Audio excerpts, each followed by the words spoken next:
Hospitality Meets is brought to you by RotaCloud, the simple workforce management software for hospitality teams. RotaCloud lets you create and share rotas, record attendance, and manage your team's annual leave, all in less time than it takes to make a brew. It can also make life easier for your staff, allowing them to check their rotas, request holiday, and even pick up extra shifts, all through the RotaCloud mobile app. Start your 30-day free trial today by visiting rotacloud.com/Phil and find out how much easier managing your team can be. Welcome to Hospitality Meets with me, Phil Street, where each week we take a light-hearted look into the stories and individuals that make up the wonderful world of hospitality.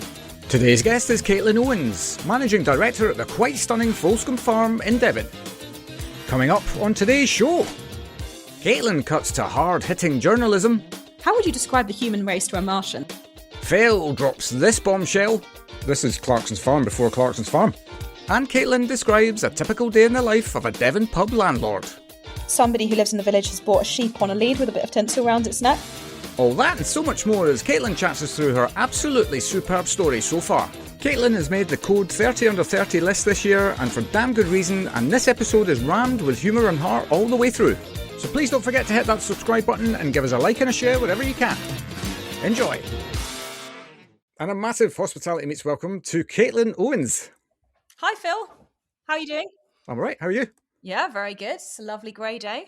Well, that's just every day, isn't it? Yeah, I mean, there was an article in the Times, I want to say Tuesday, which said it had rained in Devon every day in 2026. Great. So that's fun. Yeah, here we are on the 6th of February. Yes. So that's a full month of rain. It's almost the Bible. It's almost 40 days and 40 nights, yeah. Yeah. Well, no sign of it stopping either, so that's great. No. Yeah, it did make me chuckle actually on your on the form that I ask everybody to fill out before they come on the show. There's a question in there, something along the lines of what makes you sad in the world, and a lot of people go into really philosophical depth around, war and all the impacts of that and all of that. You were like, well, the rain in Devon, really. I'm the voice of the people, Phil. Everyone's thinking it. No, indeed, you're absolutely. You've hit the mood of the country right now. Yeah. I think is pretty grey, but for many other reasons as well, which we will not get onto on this show. But yes, what can you do? No, luckily hospitality is here to cheer us all up. Exactly and we'll that. Still be here. Yes, indeed. So there's a tiny little story as to why we're sat here having this chat today. And that is simply because the wonderful people at Code released their 30 Under 30 last week, or the week before, recently. Yeah, I think beginning of last week. Yeah, and I always have a look through that to see if there's anybody interesting on the up and all of that kind of stuff. And I saw your name and what you're doing, and I was super intrigued. So maybe I'll shut up from that perspective. Maybe you can tell the world what it is that you actually do. Yeah, of course. So I am the managing director and one of the owners of Folscombe Farm. So Folscombe Farm is a small luxury hotel based on my family's farm. And we opened on the 2nd of May last year, so we're brand new. And I've been involved in the opening pretty much going on 3 years now. Actually, I've been working on getting Folscombe up and running, and I tend to oversee all of the operations and everything that comes with that. So all of the sort of team, the tech, the processes, and then I look after my big focus is kind of sales and press and PR and comms as well. Right. And I work in collaboration with my family. They're involved, and also my partner Paul, who is from an architectural background, and he's the creative director. So he oversees all of the kind of brand, all of the physical sites. So there was a big renovation at Folscombe, which he kind of masterminded, and anything more on the sort of long-term strategic side. And I tend to look after the day-to-day. So we work as a team. Brilliant. That sounds like a properly useful skill set to have within your business, having somebody who's got some architectural know-how. He's so handy, Phil, honestly. Yeah. And in personal life as well, if you ever need anything. Very good. Well, to be fair, I could do with a 2-story extension on my house if he's got a spare weekend. Yeah. Yeah, cool. I'm sure he'll be up for it. Consider it done. Yeah. Cool. Well, we'll get into that in a lot more depth down the conversation. There's always a story behind why somebody arrives somewhere. So actually what I want to do is take you all the way back to the beginning of your career, because I was looking at your background on LinkedIn. Definitely one, what I would say, doesn't really conform to the natural way of building a career in hospitality. which I love, by the way. So yeah, just take us all the way back to the beginning. How did you get into the industry? And yeah, take us forward from Yeah, there. I think that's probably fair, to be honest, Phil. I don't think I have the typical kind of hospitality profile, but there, the great thing about hospitality, and I think we'll talk about that in a minute, is actually everyone can kind of find their home. So I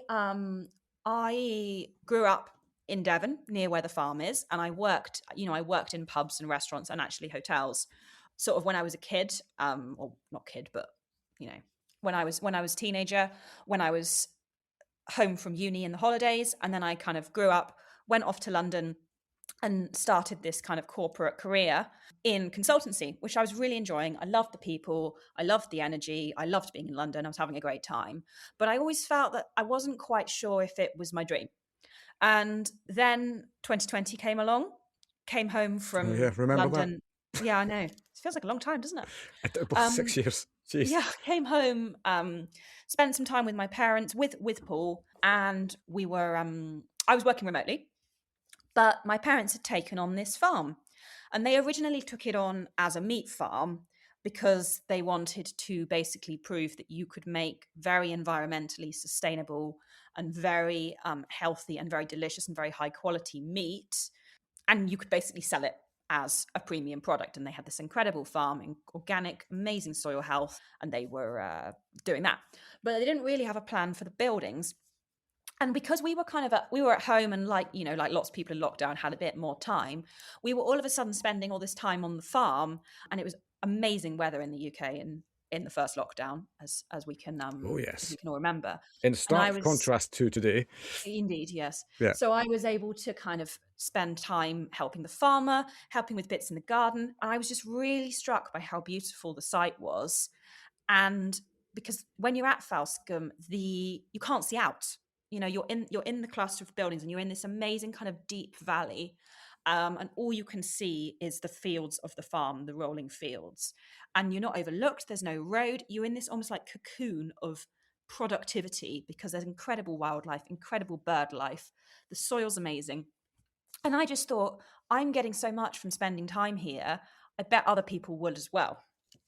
And it was before sort of farm to table was a thing, but we were selling some of the meat through meat boxes to chefs. And they were really struck by the fact that they could see the product Mm. being grown and being produced, and they could see how much kind of love and care was going into it through my family and their team. And they could then cook it and pass that on to the customer and share that with their customer. So Paul and I sort of said, well, there must be something here. And actually my mum as well was having all the same thoughts as me. So we decided that Falcon was going to become a hotel. And I'd always had a dream that I would run a hotel when I was a child, because I've always been really interested in like operations and systems and how people can influence systems. And that was kind of always in the back of my head. And I thought, well, my dream's not in consultancy. Let's give it a go. So I quit my job at a time that every hotel in the world was shut. Yep. And I said to my boss, I'm going to go and I'm going to go and get some work experience in hotels. I'm going to have a bit of an adult gap year, and I might come back. And he sort of said, well, that's lovely, but how are you going to do that? There aren't any open. Yeah. I said, oh, don't worry, it'll be fine. I'll work it out. So I took myself off to Switzerland, which is where Paul is from, which is the only place in the world that had the hotel still operating. And I managed to blag myself a job just on reception. And it was the most amazing training anyone could ever have, because For it was sure. it was a medium-sized hotel, and I could see everything, and I was just absorbing. And I was loving it. And Paul and I were kind of getting into the mindset of we might stay, and maybe I would get myself onto some kind of proper hospitality course. He could work remotely. We were having a really nice time. And in the meantime, my parents basically rang us one day and said, we've bought the local pub. And I said, oh, As one why? does. Why? Why have you done that? Yeah. And they said, oh, because we don't want it to become a house. We don't want it to be sold. And we think we could use it to sell some of the meat. I So I mean, said, okay. this is Clarkson's Farm before Clarkson's Farm. It is. But they had a tenant. It was never the plan to run it. They were going to basically own the building and use it as an outlet for the meat and do it as a bit of a community thing. But then the tenant had a change of circumstances and wasn't able to kind of take on the tenancy. And this was in March 2021. And anybody in hospitality will remember the summer of 2021 was a complete bun fight because everybody wanted to go out. Everybody had so much money that they'd saved by being in lockdown. And everybody, well, not everybody, but lots of people, nobody was really going abroad. So the UK staycation industry and Devon and Cornwall just got absolutely hammered. So we said, look, as a family, we sat down, we said, look, we can't not open. We've got to do it. And I said, don't worry, I'll do it. I'll run the Millbrook. I actually worked in the Millbrook behind the bar when I was 18. So I felt like I knew, So I you knew know, what yeah, I got it, knew it yeah, all. Yeah, got of it course I down. did. Yeah. That I went in with the mentality of sort of how hard can it be? And the answer was really quite hard. Um, but in the meantime, Falcon was going through the renovation in the background and it was starting to take shape. And I had my time at the Millbrook and I'd loved it. I'd had such a good time running the Millbrook. I got so many stories. And Yes, we'll come then on I to that in thought, a second, don't worry. well, I need a bit more hotel experience and I'd like to go back to London. So I went back to London and then it worked for Four Seasons in Park Lane for a year, which was amazing because I mean they are Yeah. the best of the best. Pick a brand that you want to glean as much experience as you can from. You Yep. probably went straight to the top, to be fair. And Yeah. I mean, I yeah, applied everywhere.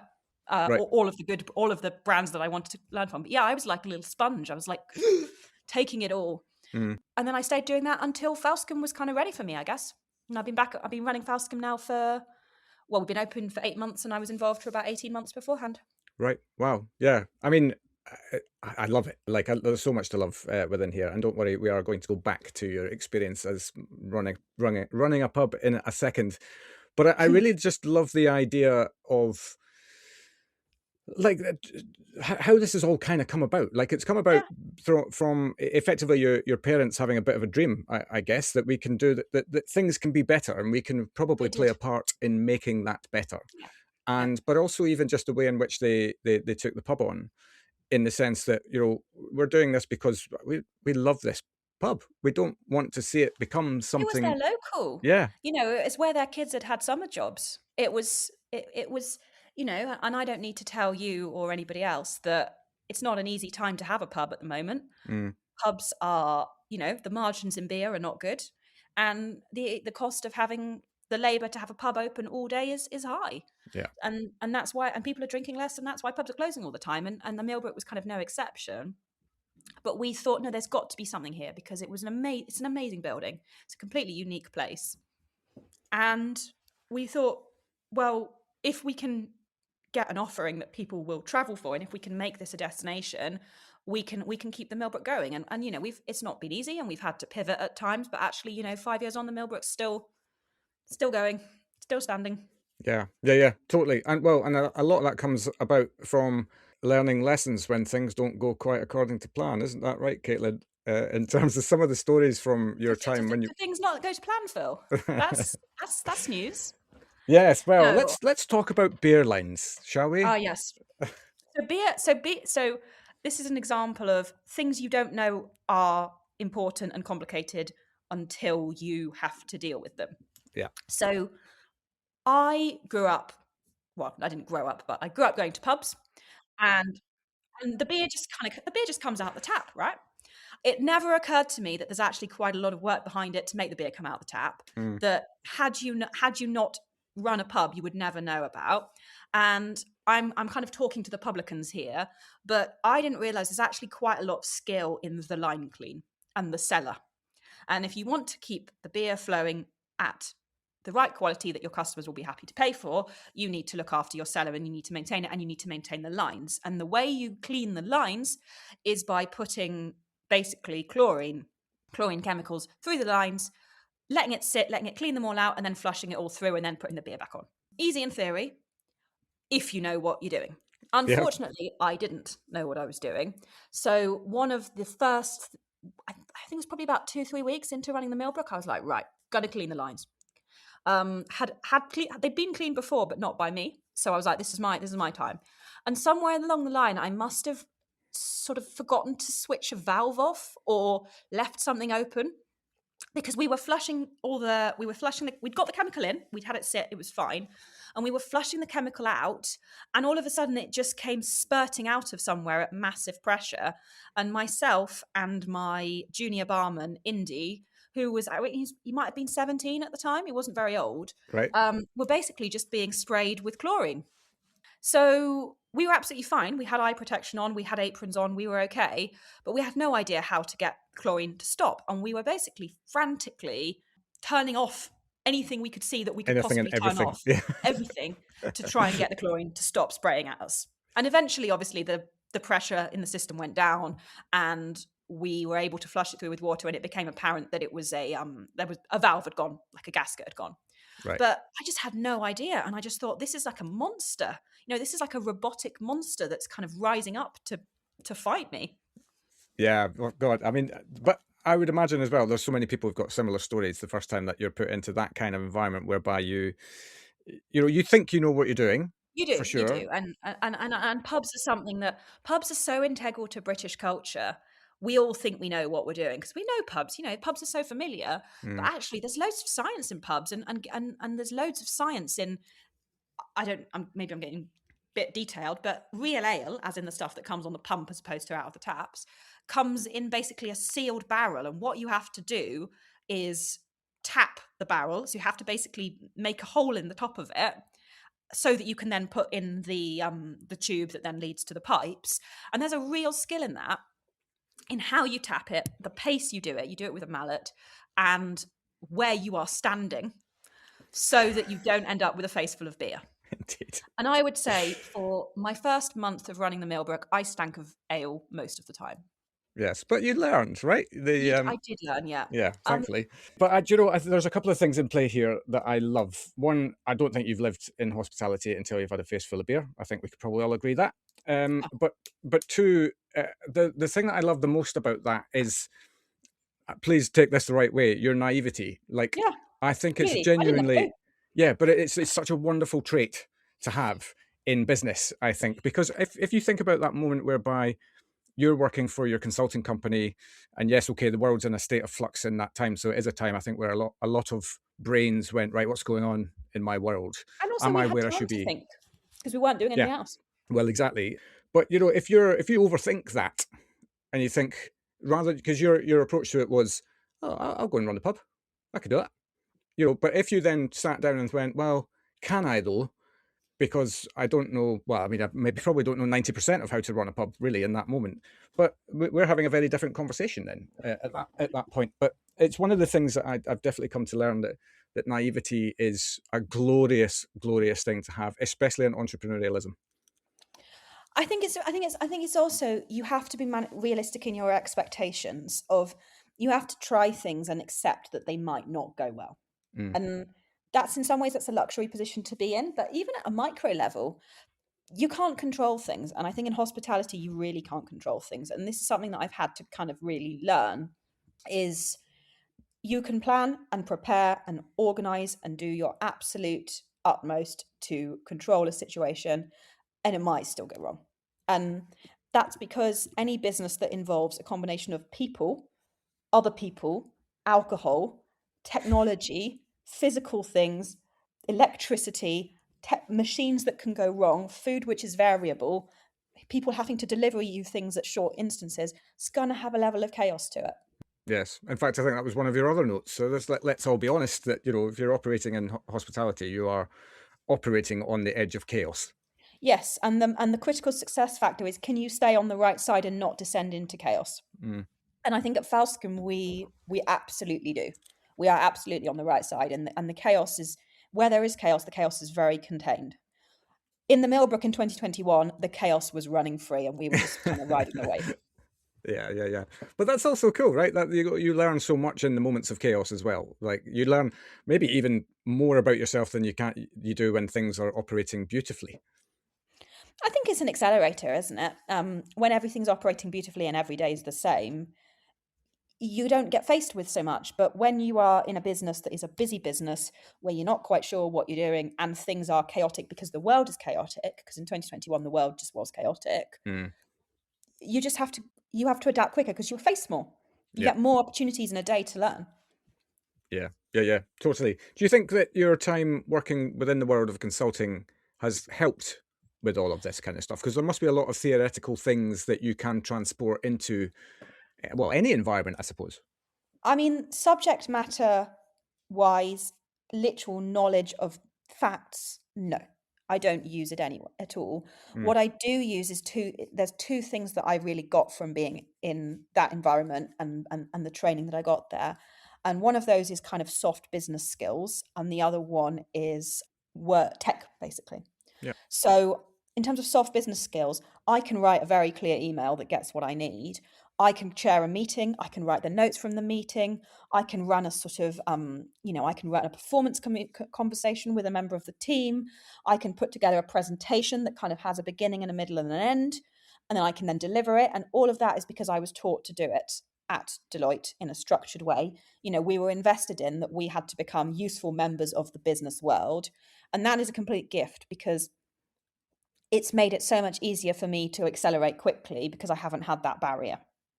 I'm completely used to dealing with suppliers, and it was also because it was quite a safe environment. I was able to learn that really, really quickly.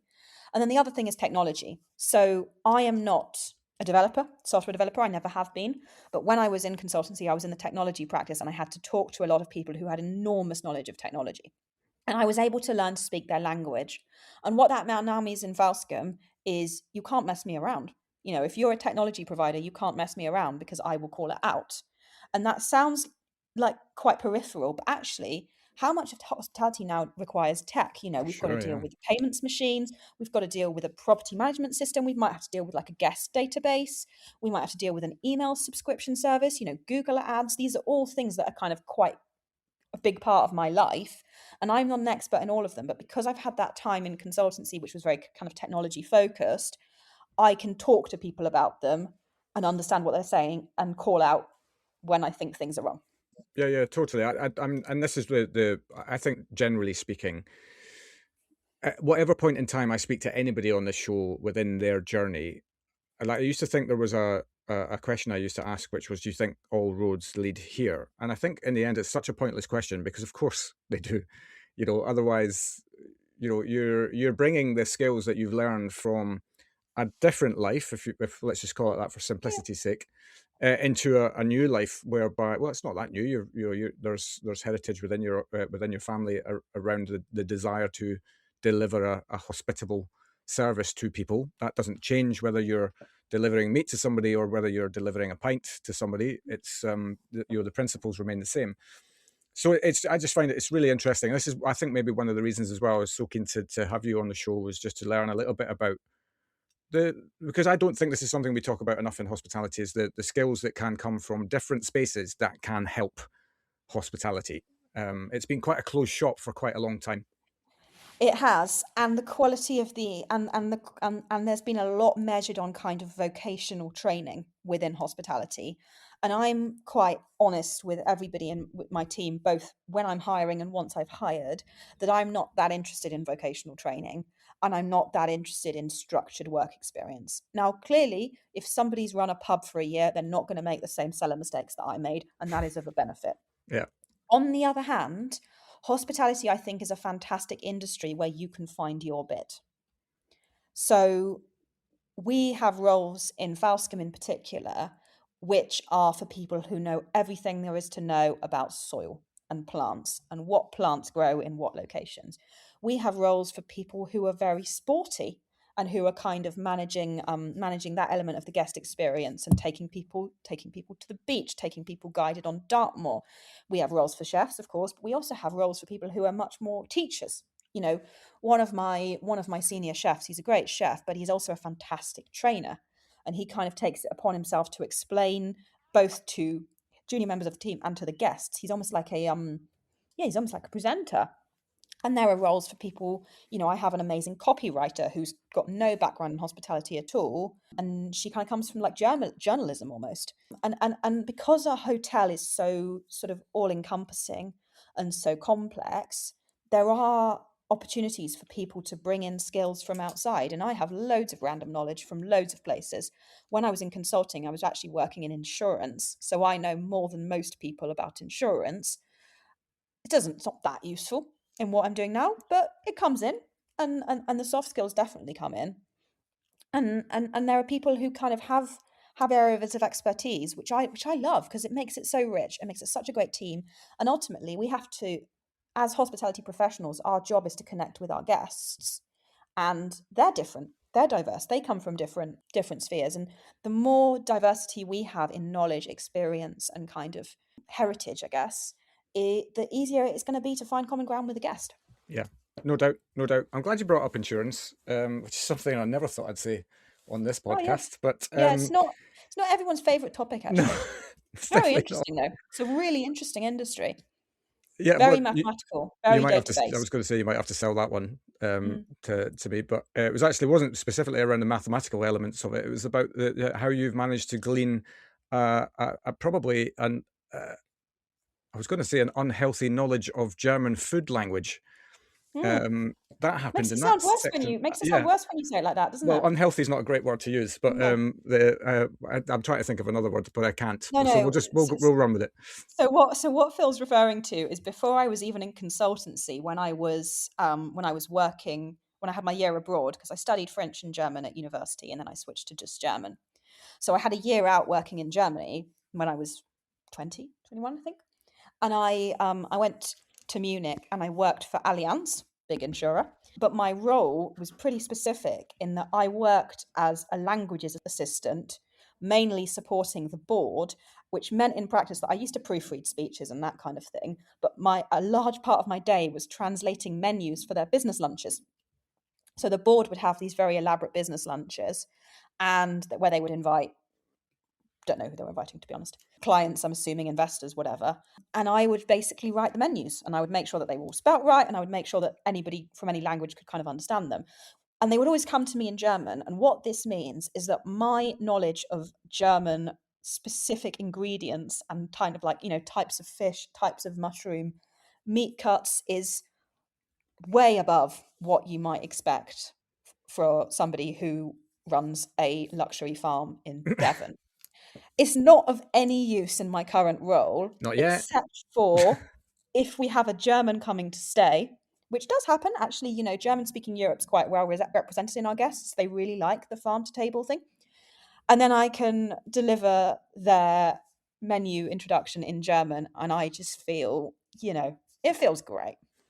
Yeah, They think I'm insane, but but that I'm it's happy. also like that's just part of the guest journey for that particular guest, right? So, and lovely value add. Maybe it wasn't expected, so it's they leave feeling a little bit lighter than they perhaps intended. But also, like, you're setting yourself up for German themed menus, and what you can do from the farm into the oh my god, Yeah, Schweinshaxe, pork knuckle. We could be doing yeah, all kinds of, yeah. We could be foraging for, like, mushrooms and describing them in German. I mean, that yeah. I could have my own little Oktoberfest at Farscombe, and that would be quite fun. Maybe I'll do that this year. do it, do it. I'm there. I'm there. But yeah. 5-star hospitality means having the right people in the right place at the right time, and that's exactly where RotaCloud can help. RotaCloud is the online platform that makes planning rotas, recording attendance, and managing annual leave easy. Its simple, drag-and-drop interface lets you create and share rotas with your team in minutes, while our built-in budgeting tools mean you'll know exactly how much you're spending on staffing before sending the rota out. RotaCloud also makes life easier for your staff, allowing them to check their rotas, request time off, and pick up extra shifts, all through the RotaCloud mobile app. Start your 30-day free trial today by visiting rotacloud.com/Phil and find out how much easier managing your team can be. But anyway, actually, there are more stories I'd love to get into, because I have to say a massive thank you, by the way, because not everybody puts the level of detail in the form that I get sent before we come on and do this conversation. And I was reading through your stories and chuckling away to myself, just because, well, it's, again, as per the insurance comment and that I just made, it's not often that I get the opportunity to talk about somebody bringing a sheep on a lead into a pub. Oh yeah, yeah, that happens. That Mm. happens annually, Phil. You should come and see it. I'd love No, to. so the Millbrook Inn is in this amazing kind of village that is between the water and is in farmland. So we talk about ourselves being between land and sea, but the reality is for most of the year, the big clientele are people who have connections into the farming community. And what this means is it's pretty normal to have farm animals visiting the pub. So we have an annual nativity, which is amazing. It's pretty much the highlight of everyone's year. And basically, the villagers and sometimes the manager of the pub act out the nativity in the street. And obviously, the joke of no room at the inn comes in. And we will have usually live farm animals for kids to kind of interact with because it's a stable, Phil. Hmm. Hmm. And for the last 3 or 4 years, somebody who lives in the village has bought a sheep on a lead with a bit of tinsel around its neck. And the first time I saw it, I thought maybe I'd like put something in the beer by mistake. But then it happened the next year and the next year and the next year. And then and then we've had another incident where I kind of came into work one morning. I don't know what time, it was about 11:30, I guess, ready to open the pub. And the chef was standing outside the kitchen in his chef whites. He'd obviously come in a bit earlier to do some prep. And there was this horse who was tied up to the outside of the pub. I think it was like tied to the drain pipe. And he was feeding it carrots. And I just thought, what am I watching? Yeah. Where am What I? is going on A here? fever dream here. Yeah, is this some kind of like, life is stranger than fiction fundamentally, and Yeah. I think anybody who's worked in hospitality for a while will know that life is stranger than fiction. Yes, and long may it continue to be that Mm. way, because these are the sorts of things that you probably you could stick a load of comedy writers in a room for a month, and they wouldn't come up with somebody I walking honestly into a think pub with we're a sheep. long overdue. We are long overdue a sitcom that's set in a pub. Yeah, well, funny you say that. I've got an idea around that, but anyway, Ah, for I another haven't got time, time, for Phil. another If you're, time. if you're going to ask me to write it, I'm busy. Yeah, no, indeed. Well, that's much the same problem here as well. But I know I do have. I've got some, because this is another part of the industry that kind of gets my goat, or I don't know. I was going to say something to do with sheep there, but the SH on the something with sheep doesn't really work in the same way. Is that a lot of the stuff that gets depicted around hospitality in the world of entertainment is all centered around drama, around intense kitchens, all of that. I'm thinking about things like Boiling Point Yeah, yeah, that and the kind of like. thing. We don't have a Ted Lasso style, light-hearted. Yes, there's still a bit of drama, but actually, it's more of a light-hearted look at life and observation around the stuff that goes on. We need that. But the drama is in the everyday. The Yeah, fun and the excitement and the entertainment is in the no drama. There's no drama in the chef feeding carrots to a horse. It's just a kind of odd visual moment that is quite funny. yeah, Okay, me pouring beer over myself is kind of pretty dramatic, I guess, but equally it's just a bit of slapstick, isn't it? And and and it I writes think, itself. I'm so glad you mentioned Ted Lasso because he is my management guru. He is an exceptional leader and he would be great in hospitality because he is so good at rallying different people Yeah, to a goal, which you have to do in hospitality because it's hard. The work's hard. In the same way as football is hard, and you've got lots of different people who are and they've all got to gel along and they've got to be a team. And he's an amazing figure in that. yeah, And yeah, maybe he should come and run a hotel next. Maybe we could do a spin-off. yeah. Should definitely have the believe at the top of the door before you go into the staff room or whatever. I don't know. Yeah, we don't have that, but we have something similar. It's Right. the same concept. Yeah. Yeah, yeah. So let's talk about your business and really how it all intertwines, because there's a lot of things in play here which are really up my street. Pardon the obvious pun. Which is, your farm is actually focused on regenerative farming as well. It's not just a farm that exists. It Yeah. has its own ethic and its own desire to make a difference in the world. Yeah, so the farm is a regenerative farm. When we took it on, it was an organic farm, and we've been adopting regenerative principles since then. And the idea with regenerative farming is coming from a non-technical expert is that whatever your actions are to produce output from the farm, i.e., food, rather than taking from the soil, they should be improving the health of the soil. So it's this like symbiotic relationship. So the background of that is that obviously the way modern farming works in terms of intensive ploughing, intensive water use, and the use of artificial fertilizer, especially nitrates, to kind of force yield, which is a reality that some farmers live with and often they don't have a choice. does just drain the productivity from the soil such that we only have a limited number of harvests left until we basically starve. Mm. No biggie, obviously. No. I mean, it's Um, small problem. yeah, yeah.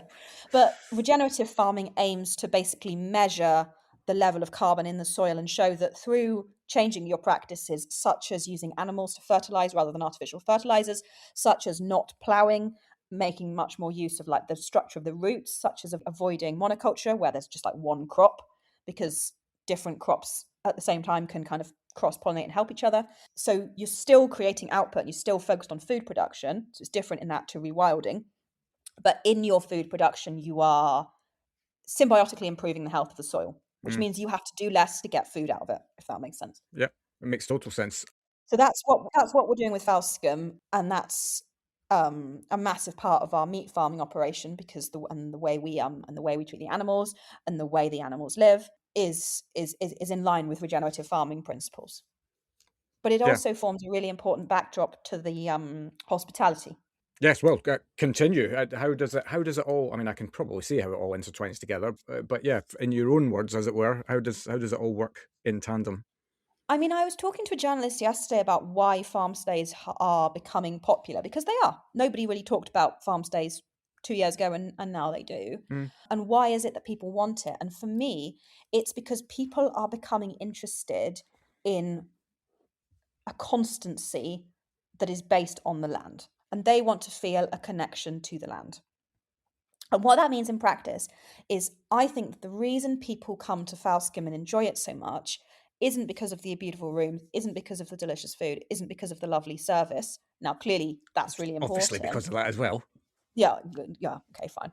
But the point is, they come and they come back, and we have a very good rebooking rate because they connect with people, and they want to connect with people who are part of a culture, a heritage, and an industry that is tangible, that is real, that is tied to the location that they're visiting, and that is different from what they do in the day to day. Because it comes down to sort of tangibility. If you're working on a laptop in an office in London or anywhere else, somebody could look over your shoulder and not really, it wouldn't be a very interesting experience for them. Mm. Whereas you can really observe people farming. And the other industry that you can really observe, hospitality. And the other industry that people really want to get involved in and see how it works and have that human interest, hospitality, particularly food, particularly chefs. People love to watch and talk to the chef. And what you have at Falscum is this amazing interplay between people, the farmer producing food, and they are the baseline, and they are the constancy that grounds us. They give us a reason to be there that is not just hospitality, which means to the guest that even if the guest wasn't here, even if no guests were ever here, things would sort of be the same. It's an authenticity, and that is really reassuring. And you don't get that in a big resort where everybody is fundamentally there to serve you.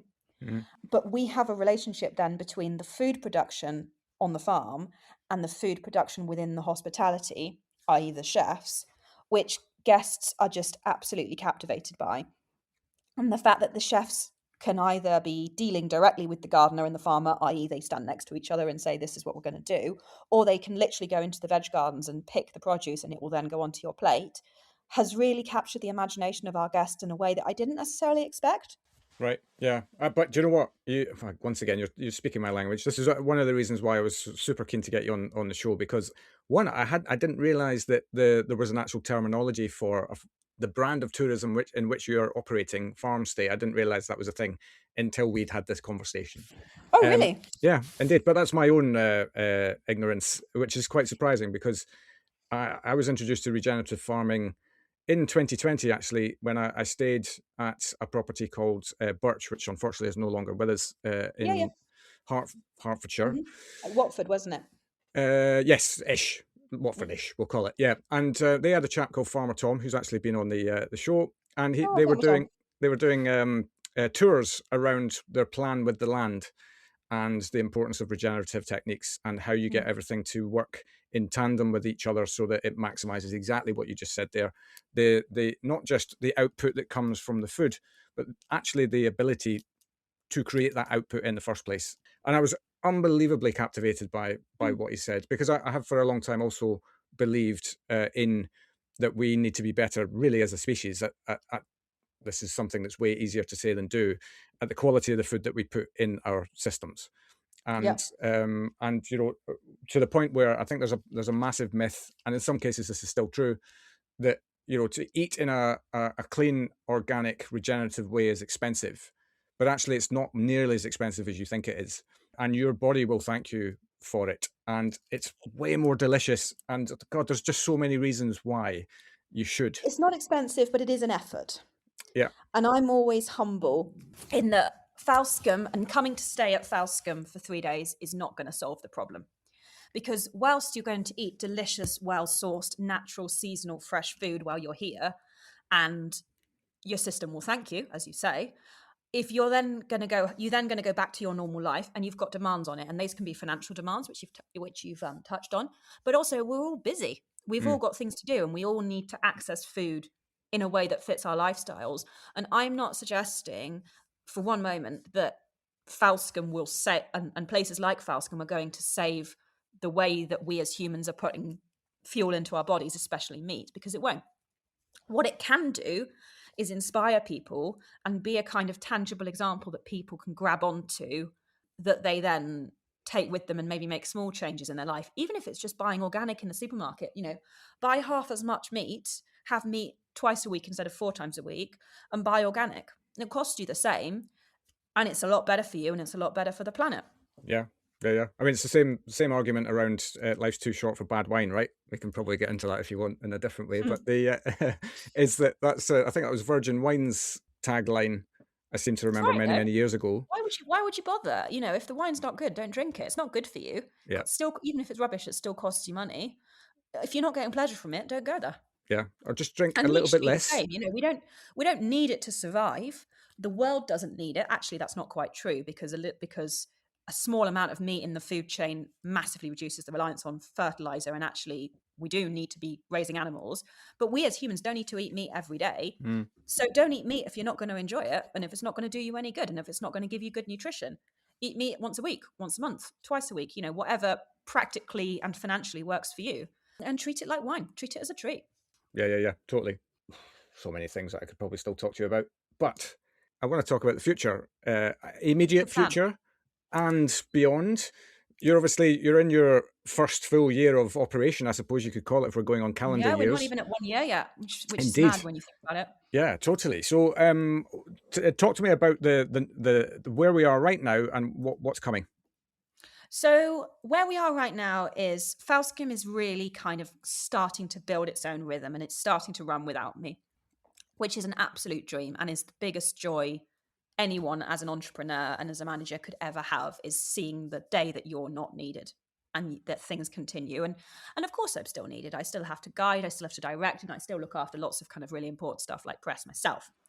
But I've now got a team that live Falscombe, and Falscombe's built a momentum which has come from my values, but I don't need to actually do it.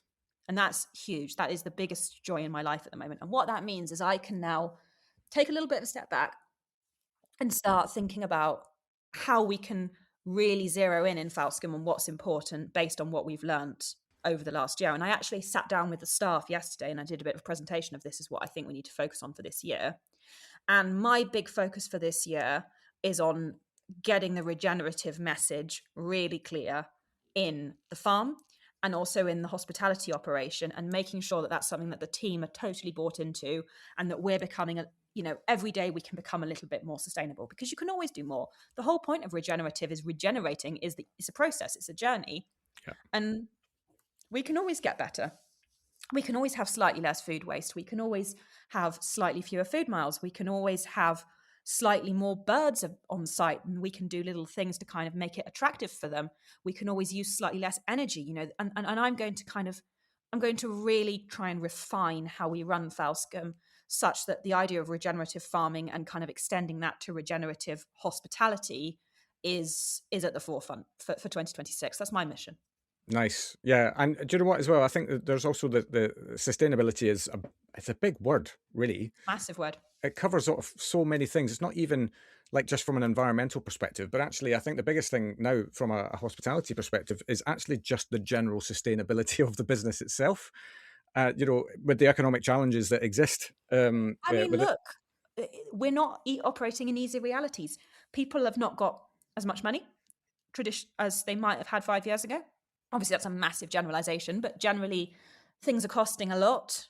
People have got high costs. Wages are not increasing that fast, and one of the easiest things to cut is your holiday. And at the same time, food's expensive, although it's slightly easier for us because so much of it's coming from inside the system. It's really expensive to employ people. National insurance is expensive. We are operating in a environment which is challenging and where margins are tight, and not everybody's going to weather that storm. But I'm determined to make sure that Falcom and the Millbrook will, because I think there's always a place for an exceptional product that someone will pay for. And I do think Falcom has a unique product, not because of the farm stay, because actually the farm stay as a concept isn't that new. You could go and stay on a shepherd's hut in someone's farm 20 years ago. We used to do that when I was a kid. But what is new is the very elevated hospitality as part of a farm stay. And I do think there's a place for it in the market. And I do think, we will succeed. And I'm optimistic for Falcom, even though, as you say, it's not an easy industry. Yeah, but do you know, I 100% agree with you as well, though, around there is still this desire, and it comes back to the same psychology, I guess, around, if you're going to eat less meat, just make sure that meat's like as good as you can afford and get. If you're going to drink less wine, just make sure that the wine that, maybe spend 15 quid on a bottle instead of 5.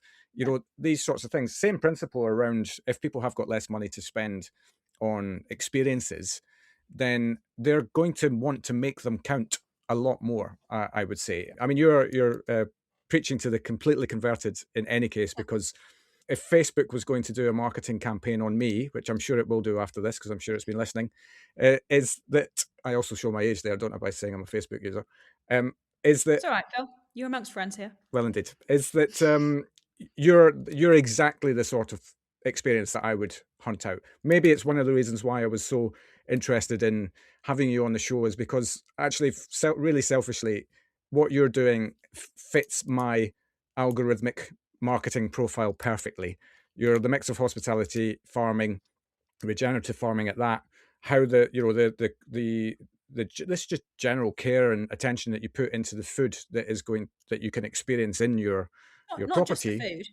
If you're pared back, and if you're small, and if you are low key, and we don't have millions of facilities, we don't have millions of staff, it's not financially sustainable to do so. But you have to make sure that things you're doing are super high quality and that everything's very carefully picked. And because I don't give my guests much choice. Like I'm not like a big all-inclusive hotel where you can have, like Four Seasons in London. Sorry, not all-inclusive hotel. Four Seasons. Is that a different Four Seasons? Yeah. Yes. So Four Seasons in London is all based around anything you want all of the time. And if you check in, you can check in 24 hours a day. There's a choice of hundreds of rooms. And if you decide at 3 a.m. that what you really want is steak and chips and a margarita, somebody's going to bring it to you. And they're going to bring it to you a really high standard. And, you can eat it in the sauna if you want. No, you probably can't eat food in the sauna. But the point is, everything is there all the time. And that is not feasible at Falcom because of our size, because of our location, and because of the reality in the industry, in that it's too resource intensive to do. So I don't do massive breakfast buffets, massive room service menus, haven't got a big heated swimming pool, all of this stuff that is not very sustainable and takes a lot of resources, because what we offer at Falcom is a low choice, but everything is really well chosen. So there's 5 cocktails on the menu. There's probably 7 or 8 things you can order at breakfast. There's a single menu every day. There's no choice. And it changes based on what's coming out of the gardens. But because it's kind of judiciously chosen, and because everything is high quality, it works and people love it. Yeah. Hooked. I'm in. I'm booking. You should come and see it. I'm definitely going to do it. The big question, though, are you dog friendly? I am. Oh, God. Well, that's our holidays sorted then. Love dogs. Yeah, well, that's great to hear. Yes, everybody who listens to the show knows that I probably regard my dog more highly than anything else in the world. So, and that includes the wife. She'll never listen to this anyway. We have lots of farm dogs at Falcom, so your dog will be amongst friends. Very good, very good. I did have another question for you. This was a section of the show that I was contemplating starting, and so I've put it in the form just like as a little, let's see what comes back and what happens. And your answer to this, end of show question. I mean, it kind of is, I suppose. It's going to be now, for sure. But the question was, what's the best interview question you've ever been asked? And yours is a belter, so I feel like I have to get that out in the open. Yes. So I thought that was a really interesting question that was on Phil's sort of pre-sheet that he sends out. And I immediately, for some reason, now looking back at it, when I read interview question, I immediately assumed job interview. Yeah. Like anywhere. Why is like... Phil asking me about my job interviews? Anyway, there we are. And I was doing an interview in French. And it was for the job in Switzerland. And I'm assuming they were trying to kind of test my language skills and test my comprehension. But they asked me how I would describe the human race to a Martian.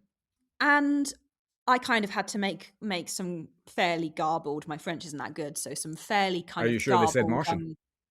And it was definitely Martian. Right, okay. Because I asked them to repeat it, because I thought I'd misheard. No, 100% Martian.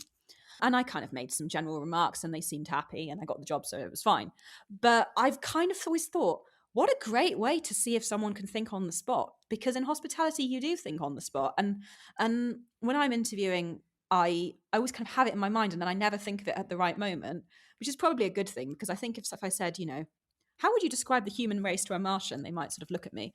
But I think it would be a great opportunity. But the one I always ask when I'm interviewing is to ask people's favorite dish. What's your favorite food? What's your favorite dish? And see how they describe it and see what they say. And they have to kind of light up a little bit, because if you're a hospitality business and you're trying to hire someone who doesn't get any joy at all out of food and they just say, my favorite food is spaghetti bolognese, you're flogging a dead horse, basically. You've got a job on your hands to get them to sell your food and enjoy and interact, because, in Falscombe, I would say 70% of the chat among the staff is about food. So I will always ask people's favorite food. Yeah, love that. And what was somebody said to me once? There was a mate of mine who used to work in financial services. In fact, he still does. But they when they were hiring traders, one of the questions that they used to ask them was, "What's your age in dog years?" And their quickness of response gave them an insight into how quickly they could, do general arithmetic in their head, basically. And I always did they thought tell to you myself, what a dog year is, or did it not matter? No, because they're making the assumption that everybody knows that it's 7 years, right? I've just said that with zero confidence, but So, but I just remember thinking to myself, maybe I'll borrow it. Well, yes and no. Like for that environment, perfect, right? Because that's perfect for that role. That's about thinking on your feet quickly with numbers, basically. And also, as he said to me, it wasn't actually necessarily about them giving the correct answer. It was about seeing how they worked things out. Yeah. As well. And I really love that, because the question itself can do one, as far as I'm concerned. That's not my kind of interview question, but I like the thinking around, let's see the methodology as to how they... I don't care what people's favourite food is. I care that they have a favourite food and that they light up when they talk about it. Yeah, absolutely. This is a note to anybody applying for a job at Falscombe. Yeah, you heard it here first. Little hint. Yeah. Well, I mean, there you go. You've just headlined one of your interview questions, and people can be prepared now. They can. Don't mess it up. It's your opportunity. Yeah, brilliant. Well, look, thank you so much for coming on at such short notice as well. Like, you were literally on holiday and said yes, and then got back, like, I don't know, yesterday or something like that, and here we are recording. So a massive thank you to making time for the show. Phil. As I said, everybody in hospitality is out for a chat all the time. So anything I can do to, get an hour of a chat, happy days. Yeah, superb. Well, I wish you guys all the very best. As I said, you're right up my street in terms of the what you're offering and the sound of it. It's a cracking part of the world as well when the sun comes out. It will. Yeah, it will. It's actually just come out. There cannot be enough water in the world for this rain to continue much longer. No, indeed. I actually thought of that earlier on when you were talking about industrial farming, and intensive watering was one of the things that I think you said. And I was like, that's kind of happening naturally. Brilliant. Thank you so much, Caitlin. Wish you all the very best. And I'm sure I'll see you again soon. Have a great weekend when it finally comes. You too. Cheers, mate. And there we have it. Caitlin proving that hospitality can be regenerative, rooted, and just the right side of chaos. A massive thank you to her for making the time for the chat. We will, of course, be back next week with another awesome journey from hospitality, so have yourselves a cracking week, and I'll see you then.